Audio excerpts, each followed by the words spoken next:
파월 미국의 중앙은행의 총재예요. 제롬 파월. 트럼프 겁박에도 트럼프는 미국의 대통령입니다. 기준금리는 동결했다. 이야, 실제입니다. 파월은요, FOMC 연방공개시장위원회를 열고요, 미국의 기준금리를 3연속 동결시켰습니다.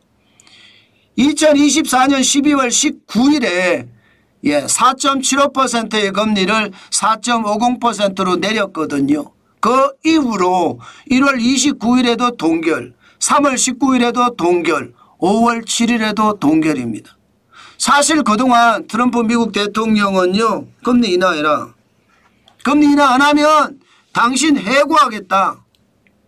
그래서 시장에서 떠들썩 했습니다. 그러면서 국채금리가 올라가고 시장의 불안감이 굉장히 커졌었거든요. 이게 대통령이 중앙은행 총재를 나가라고 계속 이야기하니까 법적으로요, 해임할 수는 없다고 합니다.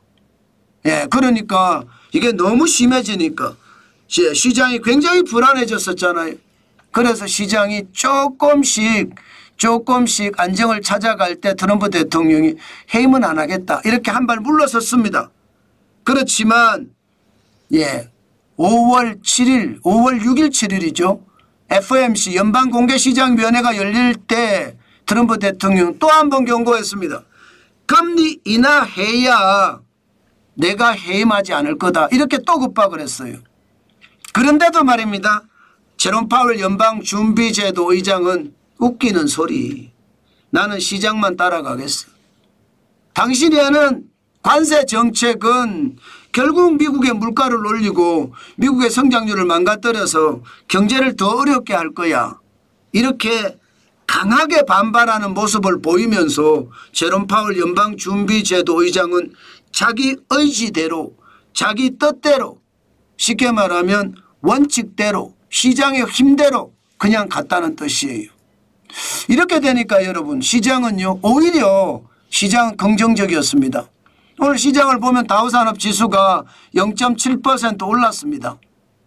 동결했는데도 아마도 미국과 중국이 스위스에서 만난다고 하니까 아마 그것도 작동이 됐을 겁니다.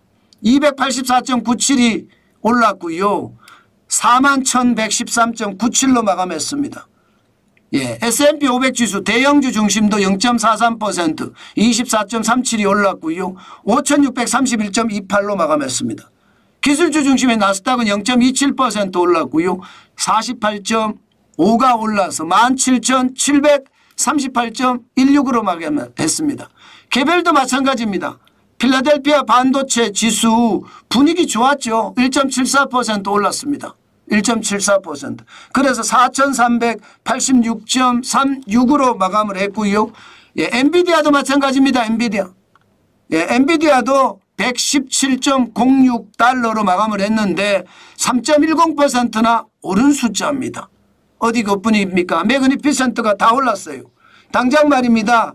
가장 많이 떨어진 게 당장 아마존만 하더라도 아마존은 보시는 것처럼 2.0% 188.71달러까지 올랐고요. 마이크로소프트도 말입니다. 이게 생각했던 것보다가 보합은 유지했지만 433.35달러 올라가는 분위기죠. 분위기입니다. 마찬가지로 메타도 그렇습니다. 메타도 1.62% 올라서 596.81입니다. 그러나 알파벳은 상황이 조금 다릅니다. 알파벳은 폭락했습니다. 7.51% 폭락해서 152.80달러 기록하고 있습니다. 알파벳이 떨어지는 거 구글이 떨어진다는 건 이야기잖아요. 한 번쯤 관심을 가지고 보는 것도 굉장히 중요하겠다 그 말씀 드리고요.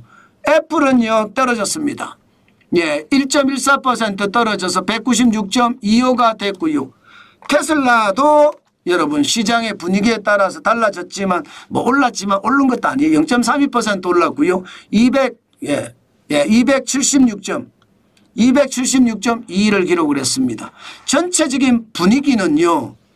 오른다 분위기예요. 금리를 동결했는데도 불구하고 결국 금리를 동결했는데도 불구하고 시장이 더 올랐다는 이야기는 미국과 중국의 단판이 시장에 더 많이 영향을 미친다는 뜻인가요? 아마도요. 게다가 제롬 파월 연방준비제도 의장이 굳건한 의지를 가지고 소신대로 계속 밀고 나가는 것이 시장에서는 오히려 긍정적으로 작동을 했다, 그런 얘기까지 나올 정도입니다. 참 그것을 보면서요, 시장 경제라는 게 그런 것 같아요. 시장은 누가 개입해서 시장을 바꾸는 것이 아니라고 제가 말씀을 드렸죠. 시장은 누가 개입하는 순간 시장 실패의 원인이 된다, 그 말씀도 드렸습니다. 연방준비제도 의장 제롬 파월은 바로 그 시장을 지켜낸 거라고 저는 생각합니다. 트럼프 대통령은 어떻게든 시장에 들어가서 바꾸고자 했으나 제롬 파월 연방준비제도 의장이 자유민주주의 시장경제에서 시장경제를 계속 지켜내고 있다, 이런 뜻으로 저는 해석을 한 거예요. 그래서 시장에서 분위기가 좋았다 이렇게 보이고요. 아마 우리 시장도 마찬가지일 겁니다. 우리 시장도 볼 게 딱 세 가지잖아요. 요즘은요. 방산, 조선, 반도체, 이 세 가지만 열심히 보면서 시장을 같이 따라가는 것도 방법이다. 오늘 필라델피아 반도체 지수도 올랐고 엔비디아도 올랐기 때문에 반도체 쪽의 분위기는 좀 많이 달라지지 않을까 그렇게 보고요. 또 외국인들이 계속 들어오고 있는 상황이라 방산이나 조선 쪽도 분위기가 좀 살아나지 않을까, 저는 그렇게 분석을 해봅니다. 그만큼 말입니다. 시장의 분위기 굉장히 달라졌다는 거 저는 여러분들에게 말씀드리고 싶습니다.